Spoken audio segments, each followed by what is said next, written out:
السلام علیکم۔ بسم اللہ والحمد للہ والصلاة والسلام علی رسول اللہ۔ سب تعریفیں اللہ کے لیے، ہم ان سے مدد مانگتے ہیں، ان سے معافی کے طلبگار ہیں، اور نبی محمد صلی اللہ علیہ وآلہ وسلم پر درود و سلام بھیجتے ہیں۔ اللہ ان پر اور ان تمام لوگوں پر اپنی رحمت نازل کرے جو قیامت تک ان کے نقش قدم پر چلیں۔ محترم بھائیوں اور بہنوں، یہ ایک حقیقی کہانی ہے جو شیخ نے ہمیں سنائی ہے۔ وہ کہتے ہیں کہ حکومت نے ایک نیا پروجیکٹ منظور کیا۔ یہ پروجیکٹ ایک ہائی وے بنانے کا تھا جو ایک شہر سے دوسرے شہر تک جاتا تھا۔ تو کنسٹرکشن کمپنی دھیرے دھیرے کام شروع کرتی ہے، ایک جگہ سے دوسری جگہ تک، ایک علاقے سے دوسرے علاقے تک، اور یہاں تک کہ یہ ایک جگہ پر پہنچتے ہیں جس کو شمرن کہا جاتا ہے۔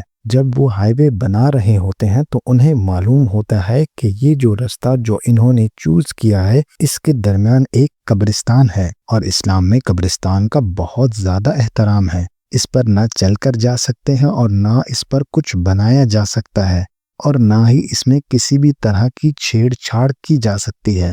وہاں لوگوں نے کورٹ میں یہ بات لے جانے کا فیصلہ کیا۔ اس علاقے کے کچھ بزرگ اور لوگوں نے مل کر یہ بات کورٹ تک پہنچائی۔ کورٹ نے سب حالات کا جائزہ لیا اور ایک فتویٰ جاری کیا کہ اگر یہ روڈ یا ہائی وے مسلمانوں اور آنے والی نسلوں کے لیے فائدہ مند ہوگا تو یہ قبرستان ہٹا کر قریبی قبرستان میں دفن کرنا جائز ہوگا۔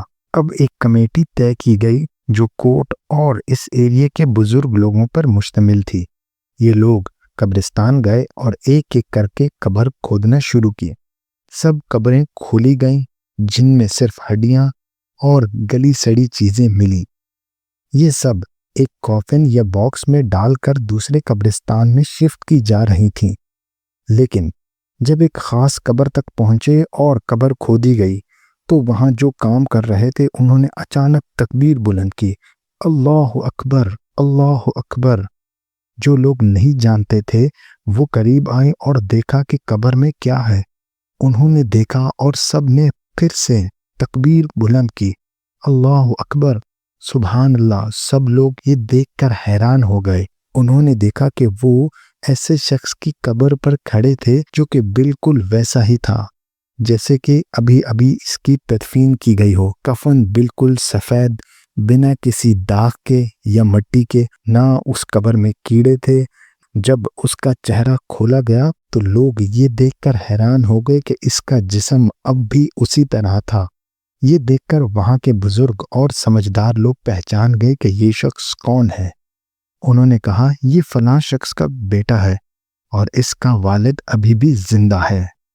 اسی لیے انہوں نے فیصلہ کیا کہ وہ لاش کو اس کے والد کے گھر لے جائیں گے۔ جب وہ دروازے پر پہنچے تو انہوں نے دستک دی۔ والد نے دروازہ کھولا۔ انہوں نے دیکھا کہ بہت سارے لوگ ایک لاش کو اٹھائے ہوئے ان کے گھر کے سامنے کھڑے ہیں۔ انہوں نے کہا یہ کیا ہے؟ میں آپ سب لوگوں کو نہیں جانتا، آپ کون ہیں اور یہ لاش کس کی ہے؟ تو انہوں نے لاش کو اندر لے جانے کے لیے اجازت مانگی۔ والد نے کافن دیکھا اور ان کی آنکھوں میں آنسو بھر آئے کیونکہ وہ ان کا بیٹا تھا۔ وہ رونا شروع ہو گئے، زور زور سے روتے جاتے اور اپنے بیٹے کا چہرہ چومتے، میں تمہیں بہت یاد کرتا تھا اور اللہ سبحانہ و تعالی تمہیں میرے سامنے لے آئے۔ سب لوگ حیران رہ گئے جب انہیں پتہ چلا کہ اس نوجوان لڑکے کا انتقال 10 سال پہلے ہو چکا تھا۔ کچھ دیر بعد والد نے اسے دیکھا، اس کے لیے دعا کی اور پھر انہیں کہا کہ اس کی تدفین دوبارہ کر دی جائے۔ کچھ لوگ اور مشائخ جو دیندار لوگ تھے وہ اس کے والد کے گھر آئے اور ان سے پوچھا کہ آپ کا بیٹا ایسا کیا کرتا تھا جو اللہ سبحانہ و تعالی نے اس کے جسم کو اب تک محفوظ رکھا؟ تو والد نے کہا میں صرف ایک بات کہنا چاہتا ہوں، جب یہ میرا بیٹا بالغ ہوا تھا تب سے لے کر اس کی موت تک اس نے کبھی نماز نہیں چھوڑی، بلکہ ہر دفعہ جب میں اسے فجر کے لیے جگانے جاتا تو دیکھتا کہ وہ پہلے سے جاگ رہا ہوتا۔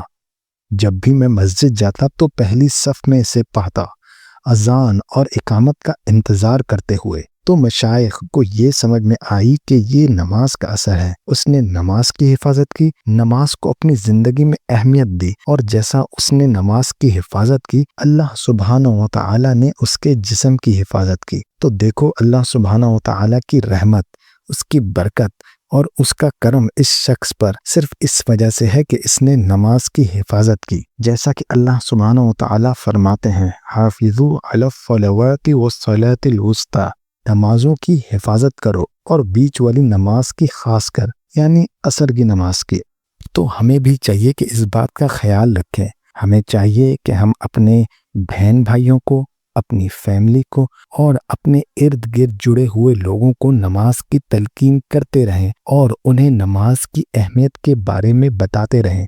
اگر کوئی بیمار ہو تو وہ روزہ نہیں رکھ سکتا، حج نہیں کر سکتا، زکوٰۃ نہیں دے سکتا، مگر نماز ایسی چیز ہے جو ہر حالت میں فرض ہے، چاہے انسان سفر میں ہو، جنگ میں ہو، بیمار ہو، چاہے کسی بھی حالت میں ہو، نماز نہیں چھوڑی جا سکتی۔ اس لیے میں اللہ سبحانہ و تعالیٰ سے دعا کرتا ہوں کہ ہمیں ان لوگوں میں شامل کریں جو اپنی نماز کی حفاظت کرتے ہیں۔